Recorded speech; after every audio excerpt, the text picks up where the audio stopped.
Everyone. First of all, I would like to welcome the catechists from the Apostolic Vicariate of Taytay in Northern Palawan. Your bishop was here yesterday. So, nasan yung mga katekista? Okay. So, welcome. And you are going to attend the PCNE at UST beginning tomorrow. Okay. So, welcome po. And welcome din sa mga iba pang nandito, mga estudyante kayo, no? A-attend kayo ng Mass of the Holy Spirit later. Bakit nagsisimba na kayo ngayon? Gusto nyo 2 Mass? Baka lumampas kayo sa langit. Anyway, my dear sisters and brothers, perhaps many of you have experienced betrayal of trusts. No, I'm not speaking of the impeachment trial, the betrayal of public trust. Pero pwede na rin, no? I'm not speaking of the betrayal of public trust. I'm speaking of simple betrayal. Sa isang mag-asawa na pinagtaksilan, okay? Sinasabing, I love you, honey, pero meron pala pagtalikod ni honey, meron pang ibang pinagsasabihan ng I love you. That is betrayal. O kaya sa mga magkaibigan, matalik na kaibigan, ibinuhos mo ang lahat ng sikreto mo sa kanya. Pinagkatiwalaan mo siya. Pero sa bandang huli, ipinagkanulo ka. Masakit, di ba? Masakit.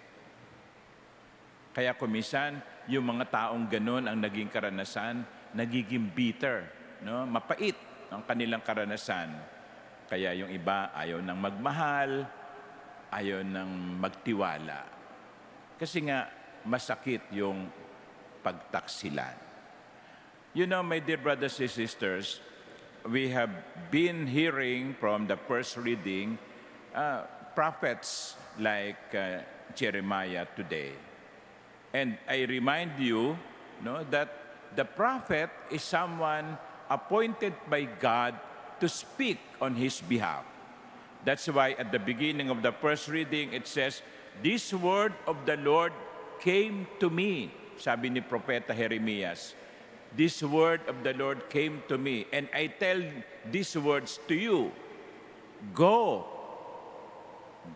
cry out this message for Jerusalem to hear.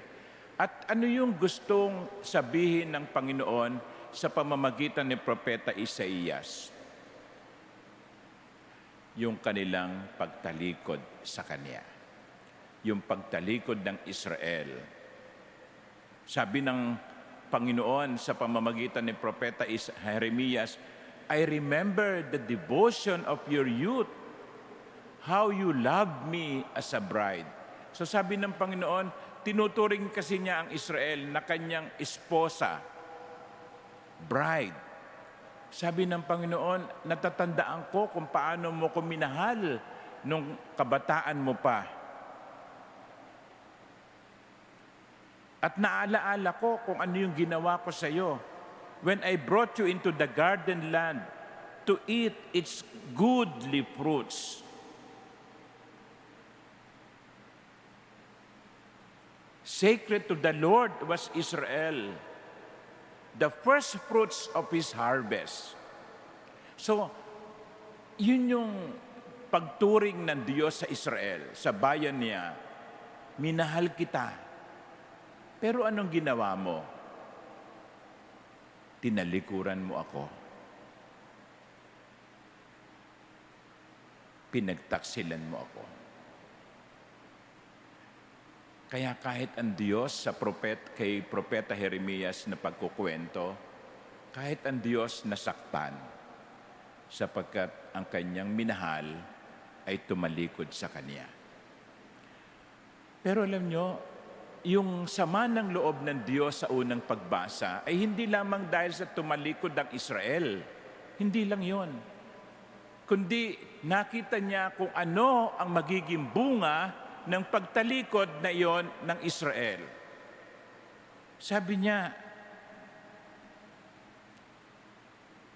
they have forsaken me, the source of living waters, So yun ang sabi ng Panginoon. They have forsaken me, the source of living waters. They have dug themselves cisterns, broken cisterns that hold no water.